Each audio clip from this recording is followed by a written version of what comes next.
안녕하세요. 저는 56회 변리사 시험에 합격을 해서 지금 3년째 상표법 강의를 하고 있는 이슬기 변리사라고 합니다. 그래서 현업도 3년째 일을 하고 있고 이제 강의도 이렇게 3년 차에 접어들었는데요. 오늘 이렇게 티타임을 좀 생각을 하면서 여러분들이 어떤 이야기를 나누고 싶어 하실까 좀 고민을 했는데 아무래도 크게 두 종류일 것 같아요. 그래서 변리사 업무에 관련된 내용들, 그래서 현업과 관련된 내용들도 좀 많이 궁금해 하실 것 같고, 또 이 변리사가 되기 위해서 이제 수험 기간 동안과 관련된 공부 방법과 관련된 내용도 좀 궁금해 하실 것 같아요. 그래서 그렇게 이제 크게 두 가지 관련해서 좀 제 배경 지식을 좀 말씀드리면, 그러니까 배경해서 이제 자기 소개를 좀 해드리면, 저는 이제 컴퓨터 공학과를 졸업을 해서 현재 이제 삼성전자 출원 업무를 좀 맡아서 하고 있고요. 그래서 전자 변리사로 일을 하고 있고, 아무래도 그 상표 강의를 하다 보니까 좀 주변에서 이제 상표 관련된 뭐 업무도 좀 부탁을 해주시는 분들이 있어서 이렇게 부수적으로 좀 상표 업무도 같이 병행을 하고 있습니다. 그래서 전자 변리사의 뭔가 변리사 업무와 관련된 내용들 좀 궁금하시면 물어봐 주셔도 되고, 뭐 다른 전공이라고 하셔도 또 제 주변에 이제 동기들 통해서 이제 알고 있는 지식들 같이 전달을 해드릴 수 있을 것 같습니다. 그리고 이제 공부와 관련한 수험 기간과 관련한 내용을 좀 잠깐 말씀을 드리면, 저는 사실 1차 시험을 한 번에 합격하지를 못했어요. 그래서 1차를 이제 불합격하고 그 사이 기간 동안에 1차 공부와 2차 공부를 같이 좀 병행을 해서 1차 시험과 2차 시험을 이제 한 번에 합격하는 뭐 이른바 부진정 동차라고 하나요? 네, 그렇게 합격을 하게 되었고, 그러다 보니까 이제 뭐 1차 시험을 지금 처음 진입하시는 분들 같은 경우는 어떻게 좀 실패 없이 한 번에 1차 시험을 합격할 수 있을지 좀 팁을 전달해 드릴 수 있을 것 같고, 또 특히나 제가 1차 시험 이제 불합격하고 준비를 하면서 그 다음에 1차 시험을 좀 굉장히 고득점을 받고 네, 합격을 했거든요. 그래서 민법 뭐 100점을 받고 이제 산재법도 90점을 받아서 어떻게 보면 법 과목의 고득점 받을 수 있는 좀 꿀팁을 같이 전달을 해드릴 수 있을 것 같고요. 또 1차 시험을 제시해서 공부하시는 분들도 있을 수 있을 거라고 생각이 되는데, 그 기간 동안에 뭔가 슬럼프는 어떻게 극복을 했는지, 그리고 1차 시험 이후에 이제 2차 시험을 한 번에 합격하기 위해서 어떤 준비를 했는지 관련해서 좀 편하게 말씀해 주시면 또 서로 질문 나누고 이야기 나눌 수 있을 것 같습니다. 그래서 5분 정도 시간을 주셔서 이렇게 짧게 자기소개를 드렸고요. 다음 변리사님 와주시면 되겠습니다. 네, 감사합니다. 네, 안녕하세요. 저는 이준건 변리사라고 합니다. 저도 56회 합격한 변리사고요. 이슬기 변리사님이랑 동기이고, 그 특허법인에서 특허 디자인 업무를 하고 있고, 디자인보호법 강사도 지금 3년차째 하고 있습니다. 뭐 특허 관련해서는 스타트업 대상으로 IP 컨설팅 하는 업무를 많이 하고 있고, 또 디자인보호법 강의는 이제 지식 전달을 하려고 하는 목적도 있지만, 저는 그보다는 그 수험생들이 처음 시작하고 합격할 때까지 뭔가 좀 도움을 드리고 싶어가지고 강의를 시작한 게 있거든요. 그래서 좀 편하게 이것저것 좀 어려움 있으시거나 궁금하신 거 있으시면은 언제든지 좀 부담 없이 말씀을 해주시면 저는 오히려 고맙고요. 그리고 저의 특징을 조금 몇 가지 말씀을 드리면, 저는 일단 다른 일을 좀 하다가 왔어요. 건설회사에서 일을 하다가 이거 아니다 싶어가지고 일로 진입을 한 시점 하기도 했고, 그러다 보니 좀 늦은 나이에 진입을 했다라는 특징도 있습니다. 그리고 전공이 저는 팜플렛에도 나와 있겠지만 건축학과예요. 건축공학도 아니고 건축학과이기 때문에 어떻게 보면 변리사가 하는 그런 기술적인 업무랑은 조금 관련도가 떨어지는 전공이기도 하거든요. 그래서 그럼에도 불구하고 왜 이 시험을 준비했고 또 그런 전공을 가지고 있으면서 변리 업무 하는데 별 무리가 없는지, 그런 거에 대해서도 혹시 궁금하실 분이 있으시면은 이따가 질문을 해주시면 좋을 것 같고요. 그리고 제가 오늘 이 자리를 통해서 무엇을 얘기를 할 수 있을지, 제가 처음에 변리사 시험을 하기로 마음 먹었던 때로 돌아가서 좀 생각을 해봤어요. 크게 세 꼭지가 있을 것 같은데, 일단 변리사가 무엇인지에 대해서 모르시는 분들도 있을 것 같아요. 저도 변리사가 뭐 하는지 잘 모르고 시작을 했거든요. 그냥 좋다고 하니까 시작을 한 거고, 그리고 두 번째로는 변리사 시험을 왜 준비하게 되었는지, 일반 회사 잘 다니다가 왜 변리사 시험을 준비하게 되었고, 뭐 수많은 선택지 중에서 왜 변리사 시험을 선택하셨는지, 이런 거에 대해서도 말씀을 해드릴 수 있을 것 같고, 마지막으로는 이제 변리사가 되는 방법이죠. 이제 앞으로 뭐 몇 달 공부한다고 되는 시험이 아니라 길게는 뭐 짧게는 1년, 2년, 길게는 뭐 3, 4년, 5년, 6년까지도 바라보셔야 되는 시험인데, 어떻게 하면은 좀 큰 시행착오 없이 좀 빠르게 지름길을 가실 수 있을지에 대해서 저도 고민 많이 하고 열심히 공부해서 수험 생활을 겪고 합격을 했으니까 그런 데서 느껴졌던 좀 노하우나 팁 같은 것들을 좀 말씀드릴 수 있으면 좋을 것 같습니다. 네, 그래서 뭐 변리사가 무엇인지 관련해서는 그 뭐 하는 업무가 뭔지, 연봉이 어떻게 되는지, 복지는 어떤지, 뭐 근무처는 어디고 근무 환경 분위기는 어떤지 이런 것들에 대해서 자유롭게 물어봐 주시면 되고요. 또 네, 변리사가 되는 방법 관련해서는 아무래도 1차 수험생분들이 좀 많으실 거니까 네, 그런 측면에서 좀 이따가 여쭤봐 주시면 좋겠습니다.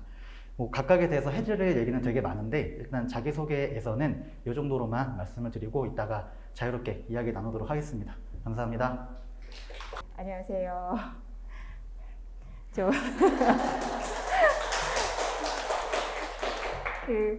율비스 변리사 학원에서 자연과학개론 중에 지구과학을 담당하고 있는 박준희 강사입니다. 저는 변리사 아니고요.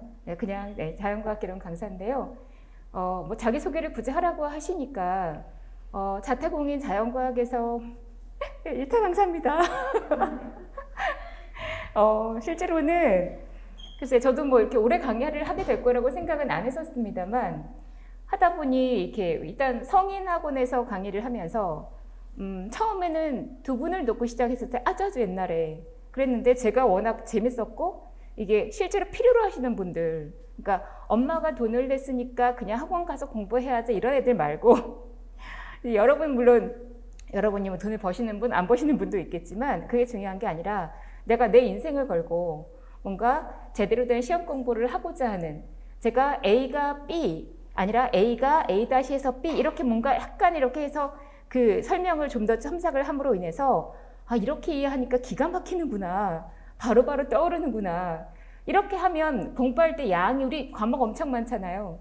양을 대폭 줄일 수 있고 제 과목에서나마 암기량을 확 줄여드리는 게 저의 목표거든요. 이제 그런 부분에 노력을 알아줄 수 있는 성인들을 대상으로 강의를 한다는 게 정말로 재밌었고 또 그런 만큼 효과를 보셨고 그렇기 때문에 더 오래 강의를 했던 게 아닐까 싶습니다. 일단 이제 처음 공부를 하시는 분들이실 수도 있고 공부를 하고 계신 분도 계실 텐데 자연과학이 요즘에 좀 이렇게 그 전반적인 시험 기간이 약간 좀 늘어나시는 분들이 많이 있으신 것 같고 또 올해 같은 경우는 평균이 정말 높았잖아요. 그게 언제 내가 그럴 때 걸릴지 모르기 때문에 마치 뭐 공무원 시험처럼 하나 틀리면 큰일 나, 2개 틀리면 사망이야, 뭐 이렇게 돼버리면 굉장히 불안해질 수 있거든요.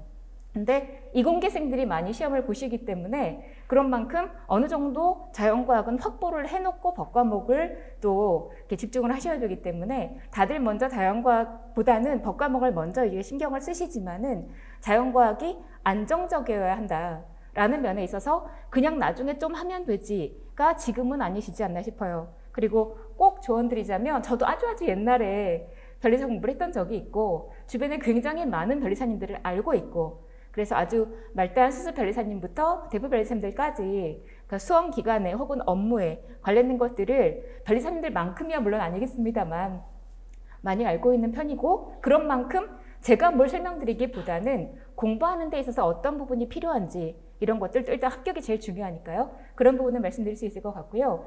자연과학 4과목 중에서 한 과목 포기는 매우 불안하세요.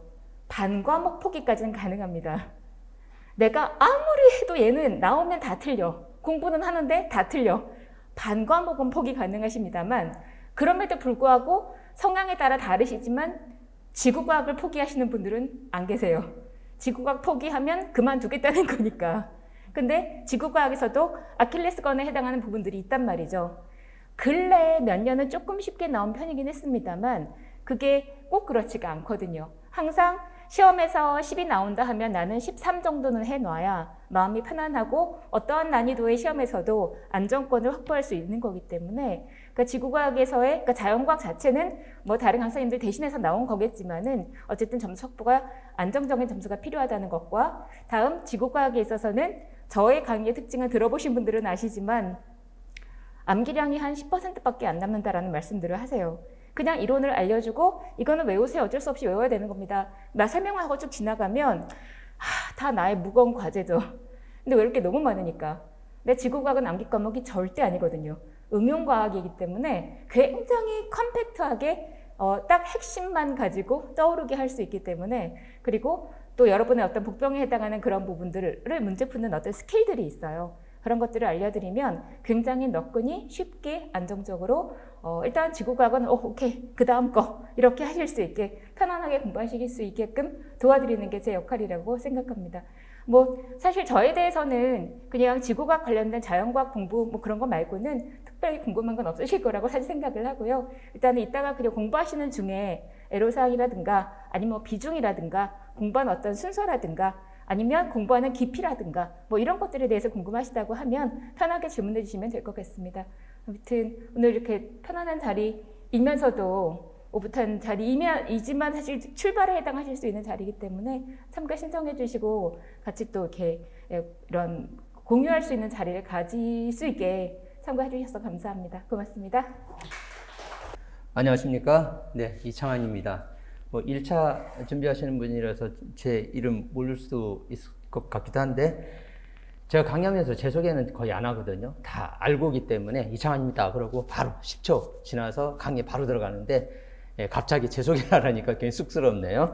뭐 하려니까는 간단하게 하겠습니다. 뭐 질의응답은 제 소개 끝나고 이제 하기로 하고, 저는 민속보호 강의한 지는 한 20년도부터 했으니까 뭐 20년이 넘어가는 거죠. 강의하기 전에도 대학에서 여러 후배들을 상대로 강의를 했었기 때문에 뭐 그런 민속보호 연구를 하기 시작한 것까지 합하면 거의 30년 이상 했습니다. 그래서 뭐 저만큼 많이 강의를 하고 연구한 사람은 뭐 거의 없다고 보시면 돼요. 네. 그렇고 뭐 사법시험 강의 시작하고 한 2년 지나서 제가 이제 일타 강사로서 이제 계속 많은 수강생을 확보했고, 그 이후에도 한 번도 일타를 뺏긴 적이 없고, 역시 변리사 시험도 마찬가지로 이제 유지를 하고 있고요. 뭐 제 수강생은 연간 사법시험은 한 5,000명 정도 됐습니다. 그러니까 예를 들어서 뭐 기본 강의 듣고 모의고사 듣고 그러잖아요. 한 사람이 두 강좌 들으면 그냥 단순 학계에서 다 학계를 해서 뭐 연간 5,000명 이상 듣고, 왜냐하면 사법시험은 이 변리사 시험하고 구조가 비슷해요. 1차 유예가 있거든요. 그래서 비슷한데 인원이 굉장히 많거든요. 1차 인원이 한 2만 명 정도 되기 때문에 수험생도, 제가 이제 학원에서 강의를 하면은 학원에서 한 1,000명 정도, 1,500명 정도 모의고사 보고, 나머지 한 1,000명은 그 자기 학교에서 고시반에서 제 영상 틀어놓고 또 모의고사를 봅니다. 그래서 뭐 한 2,200에서 2,500명 정도 모의고사 보면은 뭐 그 정도로 수강생도 많았고, 사법시험은 폐지되기 전에 1,000명 뽑았거든요, 1년에. 그래서 제가 점유율이 한 80%가 넘었기 때문에 연간 제 강의 듣고 합격한 수험생들이 40만 800명. 20년 했으니까는 뭐 15,000명 되겠죠. 40만. 합격생도 한 15,000명 정도 되고, 40만. 변리사 시험 합격생이며, 뭐 행정고시 합격생이며, 다음에 법원행시 합격생이 합하면은 한 2만 명 넘을 겁니다. 그래서 합격생도 좀 충분히 많고, 뭐 제 강의에 관한 거는 뭐 제가 스스로 말하는 것보다 여러분 동료나 선후배한테 들으면 더 많은 것을 알 수는 있을 거예요. 그래서 뭐 저에 관한 얘기는 그렇게 많이 할 필요는 없을 것 같습니다. 이제 민속법 얘기를 좀 말씀을 드리면, 민속법, 이게 이제 법대생들은 이제 법을 좀 알고 오잖아요. 법을 좀 공부하고 학원에 오기 때문에 이 강의 내용을 소개할 필요가 거의 없는데, 변리사 수험생들은 이공계 출신이 많다 보니까 특히 민법 여기에 대해서 오해를 굉장히 많이 해요. 그래서 특히 민속법에 대해서 어떻게 공부해야 될지 굉장히 당황하거든요. 당황하고 또 공부하는 게 굉장히 많고 어려워요. 그래서 처음에 굉장히 어려움을 느끼는 경우가 많습니다. 거기에 대한 정보가 좀 충분치 않아요. 그래서 처음에 발을 잘못 들이고 공부 방법을 잘못 선택해서 애무는 사람이 되게 많거든요. 그렇기 때문에 처음에 시작을 잘 하셔야 됩니다. 처음에. 그래서 뭐 지금 뭐 오래 강의한 분도 저 말고 한두 분 더 계시고, 그리고 이제 변리사 합격해서 민속법 강의하는 분도 있고 한데, 민속법이 굉장히 어렵기 때문에 좀 강사를 잘 취사 선택해서 들을 필요도 있고, 뭐 그런 얘기는 제가 질의응답에 따로 이렇게 좀 더 해드릴 텐데 잘 하실 필요가 있습니다. 그래서 민속법은 굉장히 어렵기 때문에 처음에 잘못 공부를 해가지고 머릿속에 5개념이 들어가잖아요. 뭔가 내용이 잘못 들어가면 제가 나중에 추후에 강의를 해도 이게 바로 잡히기가 되게 어려워요. 그러니까 아예 백지인 사람들은 제가 강의하기 되게 쉽거든요. 근데 어디서 강의를 잘못 듣고 오면은 제가 강의를 해도 이게 제대로 들어가질 않아요. 그러면서 이게 수험 시간이 굉장히 오래 걸리고 비용과 시간이, 그러면 여러분의 인생이 되는 거죠. 많이 낭비가 되기 때문에 그런 주의를 좀 많이 할 필요가 있습니다. 더군다나 지금 학원이 조금 많이 생기는 바람에 여러 가지 그냥 정보들이 돌아다니고 있잖아요. 근데 그런 정보 선택할 때는 좀 주의할 필요가 있습니다. 특히 민수 같은 경우에는 그렇게. 그리고 여러분이 오늘 많이 질문해도 되고요. 오늘 말고 또 이렇게 여러분이 공부를 하다가 어떻게 공부해야 되느냐 또는 내용에 관한 질문이 있잖아요. 네, 그런 것들은 제 포털 다음에 보면은 이창학 카페 그러면 제 카페가 검색이 될 거예요. 그래서 제 카페에 오시면은 언제든지 질문할 수 있도록 되어 있습니다. 그래서 거기서 질문을 하시면은 공부 방법이든 민수법 내용이든 다 좋아요. 내용은 소재는 상관이 없고 질문하시면 네, 그때 또 답변을 해드릴 테니까 네, 그렇게 이용을 하시면 되겠습니다. 그렇게. 네, 그래. 한 요 정도 하고요. 우리 또 질의응답 시간을 가져보도록 하겠습니다. 네, 감사합니다.